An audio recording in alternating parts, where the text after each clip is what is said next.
Apakah semua orang akan diselamatkan? Tidak.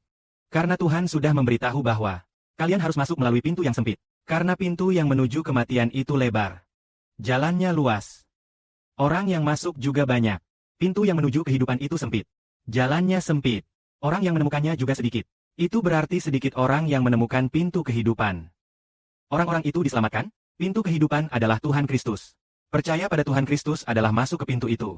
Masuk pintu sempit berarti percaya pada Tuhan Yesus. Itulah masuk ke pintu itu. Pintu kematian itu lebar. Pintu kematian milik setan. Pintu ini memang lebar. Orang milik setan pasti binasa.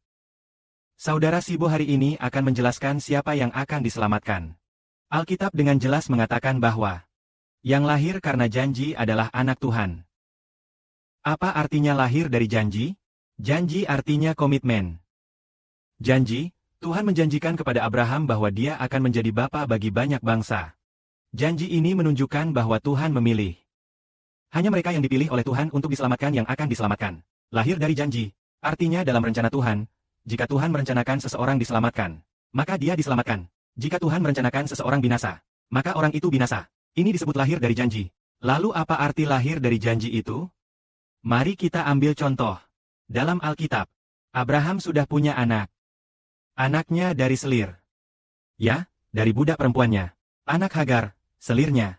Anak itu bernama Ismail. Tapi secara logika, Ismail keturunan Abraham. Keturunan Abraham yang benar. Putra Abraham. Ya, tapi Tuhan berkata demikian.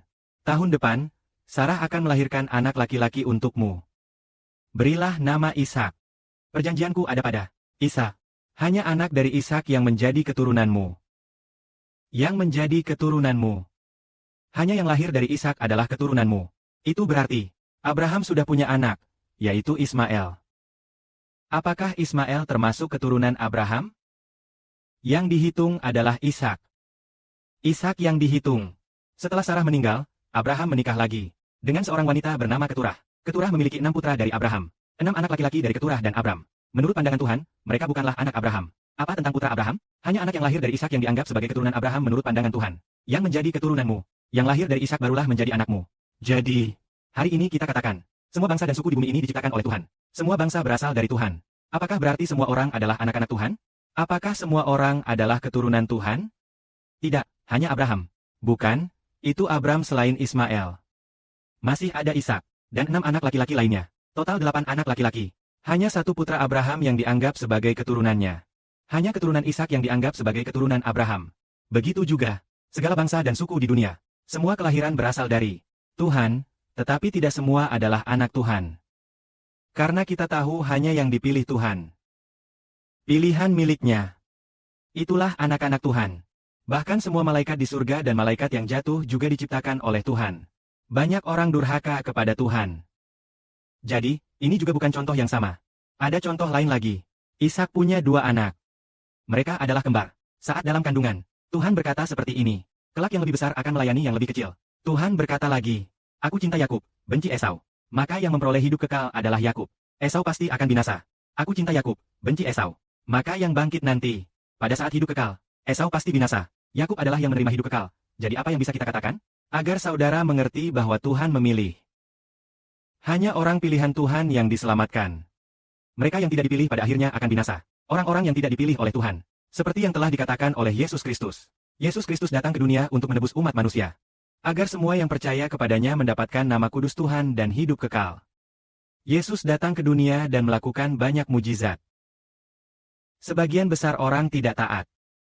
Banyak sekali orang meninggalkan Tuhan. Kemudian Yesus Kristus berkata, banyak orang berkata, jika engkau adalah Kristus, maka beritahulah kami dengan jelas. Katakanlah, aku sudah memberitahukan kepada kalian. Tetapi kalian tidak percaya, karena kalian bukanlah dombaku. Artinya, kalian bukanlah dombaku. Maksudnya, mereka tidak termasuk milik Tuhan. Domba yang tidak termasuk milik Yesus Kristus akan binasa. Karena, setiap orang adalah pendosa. Jadi, orang yang bukan milik Yesus Kristus, maka Tuhan tidak akan menebus mereka. Mereka tidak terlibat lagi dalam penyaliban utama. Lantas, mengapa mereka tidak percaya kepada Tuhan? Karena Tuhan tidak memilih mereka. Maka mereka tidak percaya kepada Tuhan. Saudara Seba juga berkata hari ini. Mengapa banyak orang tidak percaya pada saudara Seba? Saudara Seba adalah anak Tuhan Bapa. Mengapa mereka tidak percaya? Orang yang tidak dipilih Tuhan tidak akan datang ke saudara Seba. Orang yang dipilih Bapa Surgawi dan Tuhan tentu saja datang kepada saudara Seba. Di sini, Panjatkan kemuliaan kepada Bapa. Amin.